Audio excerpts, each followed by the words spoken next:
Sa voláš? Volám sa Šimon. Aha, prečo tu? 9 rokov.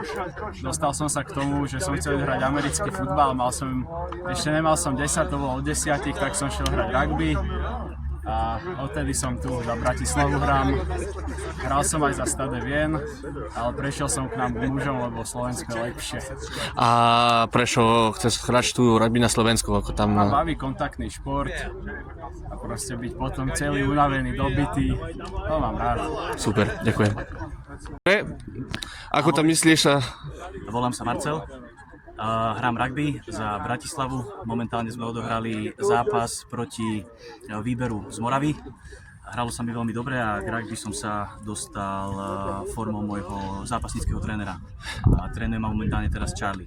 A prečo riešiš hrať v rugby tu na Slovensku?